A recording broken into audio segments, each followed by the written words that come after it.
TIL The Spanish Empire developed a long-term plan to conquer China in the 16th century. A crucial part of the plan was to encourage mixed marriages between natives and settlers to turn China Hispanic and so easier to rule over. They probably realized there's no way they can conquer China even if they converted 10 million to Christianity and had 10 million Hispanic Chinese settlers. The Ming were known for waging large-scale brutal wars, and there's no way 10 million settlers is enough to cause any hindrance to the Ming. When the Qing dynasty finally conquered Ming, it took them over 60 years, and with probably 10x the manpower Spain could ever hope to muster up to send to China, and this was only ever possible because of a declining Ming dynasty, and so many Ming commanders were willing to join the Qing dynasty. If you want a rudimentary history lesson, this strategy is what Spaniards did in the New World of the Americas. However, England found more success in using good old capitalism to let colonies run themselves to drive profits, which was fine and made them more money with less casualties until the US decided to really run themselves.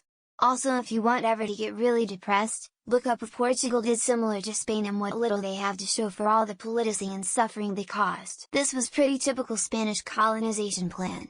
It's what they did in the Americas. Generally the English came in, killed off the natives and would live secretly or in a separate caste. The French would come in, live in a separate caste, but not kill off the natives, instead rule through them. The Spanish would come in, kill off the ruling class, marry into the population and rule. As I understand it, that was a big distinction between Spanish colonization of the Americas and other powers like the English. The English approach was more separate from indigenous peoples. But I'm not expert in this subject. I'm hoping that, by the magical power of Reddit, an expert on this subject will comment on this thread. It's shit like this that serves as a good reminder that people have always been stupid, lol. The delusion of any state thinking they're going to take over China is nuts.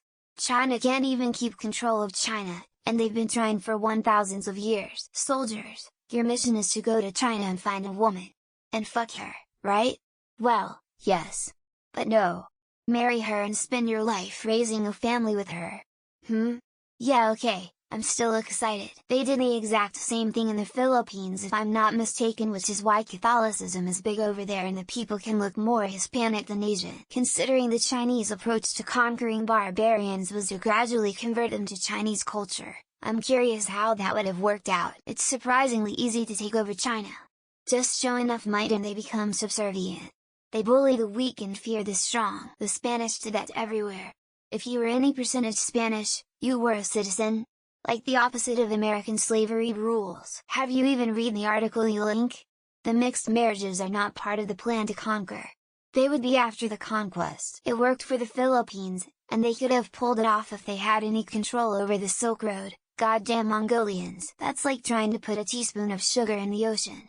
8.5 million people in Spain versus 200 million people in China circa 1600. I mean, given the relative population numbers, that would have taken a truly heroic reproductive effort by the settlers. If multidimensional travel ever becomes a thing, I'm going to span China. They're going to have some amazing food. I'm trying to imagine a cuisine mashup between Spain's former South American empire and a hypothetical Asian one. Spain was interested in Roman-style empire building, not British and French-style extractive empire building. No wonder my racist uncle is trying to convince me of this in the US.